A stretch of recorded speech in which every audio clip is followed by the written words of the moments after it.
Caitlin Clark being frustrated. Caitlin Clark wanted to come back.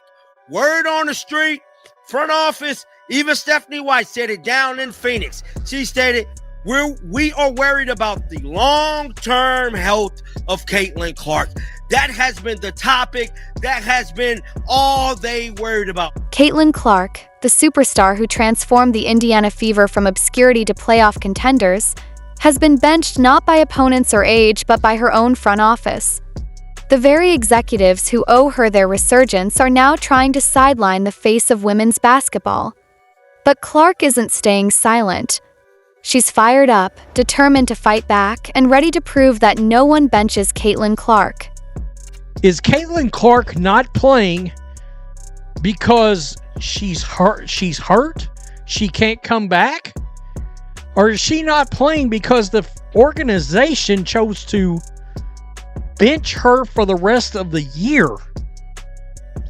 Because Stephanie White has come out and made some comments, and I don't like what I'm hearing. The Indiana Fever have officially made the playoffs for the second straight year, setting a franchise record with 23 wins and securing their first winning season since 2015. But guess who won't be suiting up for the most important games of the year? The very player who made it all possible. The one who turned empty arenas into sold-out crowds and transformed the franchise into must-see basketball. Caitlin Clark has been ruled out for the rest of the season, including the playoffs, and she is furious. Indiana Fever are having a tough time covering the tracks to the dirty games they played and screwing over the fans and sabotaging Caitlin Clark this season. Everybody is on to the dirty games that the WNBA and the Indiana Fever have played this season, manipulating the people and using Caitlin Clark for money and using her fans. Stephanie White has been exposed. Lexi Hall confirms that Caitlin Clark was ready to play and that the team made the decision to keep her out while she was ready to play. The official reason given is long-term health. The front office claims they are protecting their star, wrapping Caitlin Clark in bubble wrap for some future that apparently matters more than the present. They seem proud of their caution, expecting fans to applaud them for benching the one-woman highlight reel who single-handedly dragged this team back into relevance. Steph, what stood out to you about Caitlin and kind of the ray of emotion she probably felt as you came to this decision? Yeah, I mean, it's frustrating, number one, just all the injuries that she's had. Obviously, I wouldn't speak for her, but and the amount of work that she's put in to position herself to be able to play and then to, have to ultimately make this decision. There's disappointment. There's the obvious frustration that's come with not being healthy really for an entire season. But ultimately, I think the big picture is the most important thing, and those are conversations that we've continued to have. And the message has continued to be that it's not her long-term health and wellness and her being 100% when she's ready to go is the most important thing. Caitlin Clark isn't just another player you hide on the injury list. She's the reason anyone talks about the Indiana Fever at all. This franchise spent 7 straight years as the league's laughingstock, nowhere near the postseason. Then Caitlin arrived and everything changed. Suddenly they were a playoff team, arenas were packed, and SportsCenter couldn't stop talking about them.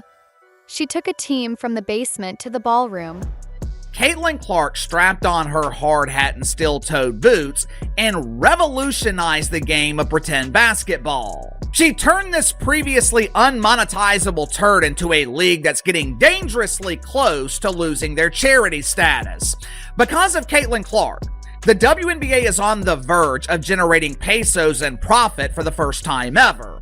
She brought mainstream attention to a league that never had a chance of breaking into the mainstream. She brought a new fan base. For the first time, people were actually willing to spend money to watch the WNBA. And how did the suits repay her? By telling her to sit this one out.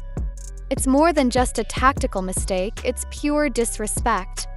You don't bench the main character when the story is reaching its climax. It's like a Marvel movie cutting out the superhero in the final battle because the director is worried about a few scratches. which I'm all for the long-term health, but you got to be a player-first organization. And if that set player is ready to return, she's cleared by the doctors. She's cleared by the damn doctors to play. Been cleared by the doctors to play. Let her fucking play. I am sorry. Y'all sitting up here, donkey and a damn carried everybody, wanting to get all the money you can off one day. It's one day at a time, one day at a time. All this BS y'all doing is ridiculous. And Indiana, you're looking spooky. You're looking spooky. I am sorry. I am sick of this. If you're enjoying this, make sure to subscribe. July 15th, 2025, Connecticut Sun, final minute of the game. Clark makes a simple pass, then suddenly grabs her right groin. The cameras capture her frustration, head in her hands, a towel over her shoulders, the weight of disappointment written all over her face. From that moment, the Fever front office decided her fate. Not Clark, not the doctors who cleared her for non-contact practice. Meanwhile, the Fever's games became prime-time events. Her very first matchup against Angel Reese's team drew 2.7 million viewers on ESPN, the most-watched game of the year. Clark dropped a triple-double that night and practically broke the internet, while Angel Reese faded into the background with 12 points and a whole lot of side-eye. Caitlin Clark is the show, the whole show, and nothing but the show. Instead of allowing Caitlin Clark to elevate the league, WNBA players were overtaken with powerful feelings of jealousy. They resented her. They wanted her to go away. And this season, and especially over the last couple of months, WNBA players have gotten exactly what they wanted. After 2 years of claiming that the WNBA is about more than one player, unknown dump divers were finally given the opportunity to prove it. As expected, the end result has been huge, embarrassing failure. For nearly 2 months, they dangled hope like a carrot in front of a racehorse. Day to day, they said. We're taking it slow, they promised. Meanwhile, Caitlin Clark spent hours in the gym every single day with one goal, getting back on the court. She ran non-contact drills, joined shoot-arounds, and was ready to lead her team to glory. But here's where it turned ugly.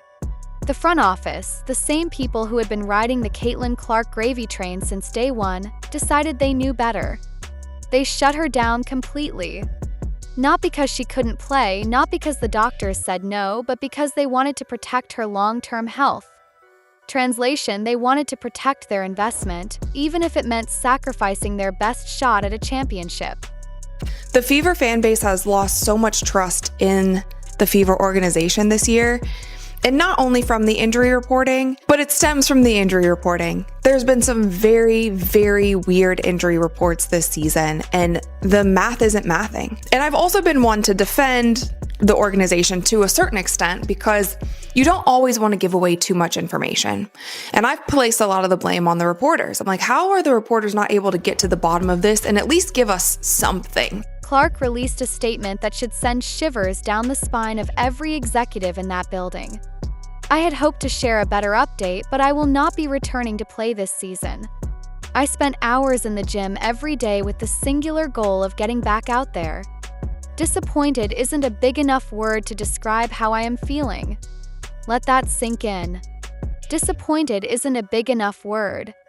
This is Caitlin Clark, the woman who has faced pressure that would crush most athletes, who has carried an entire league on her back, and who has never met a challenge she couldn't conquer. Think about what she has done for this franchise.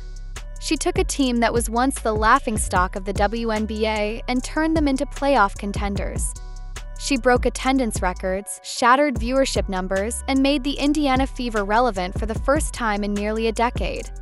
And this is how they repay her, by sidelining her during the most important stretch of games in franchise history. This is a sabotage job, you guys. Flat out, point blank, period. You guys have not been open and up front. You guys have talked about long-term health and wellness. You guys have not been up front with the injuries, with the injury report, with the timetable. You guys left this girl listed as day-to-day and questionable for months at a time. That is not being upfront with the people. It's not. It's not. You guys hid an injury, an ankle injury, for weeks. You guys hid an ankle injury for weeks. Stop it. The front office's excuse was simple. We're putting no timetable on it. The most important thing for us is Caitlyn's long-term health. How noble, how considerate, and how completely insulting to a competitor like Clark. This is a woman who has battled through adversity her entire career, who never missed a game at Iowa, and never missed a game in her rookie WNBA season. But suddenly, the front office believes they know her body better than she does. Here's the truth they don't want you to know. Clark was participating in team activities, running 5-on-0 drills, and staying fully engaged. Medical experts were already questioning the team's day-to-day narrative, pointing out that her extended absence suggested a week-to-week issue, not something serious or career-threatening. Yet the front office chose the nuclear option, shutting down their franchise player when she was just steps away from returning. Man, she hurt her ankle in August. That was really the dagger that ended the season. But also, they had no idea when that groin injury would have healed. See, this is the part that's frustrating with these guys, is that why can't they just say mid-grade 2 or 3? Just tell the truth. Was it a 1? Was it a 2? Was it a 3? Was it a 1 but she re-aggravated in practice or something? Did they over-push her or something? And how did Clark respond to this betrayal? With pure, unfiltered honesty. This has been incredibly frustrating. But even in the bad, there is good. The way the fans continue to show up for me and for the Fever has brought me so much joy and perspective.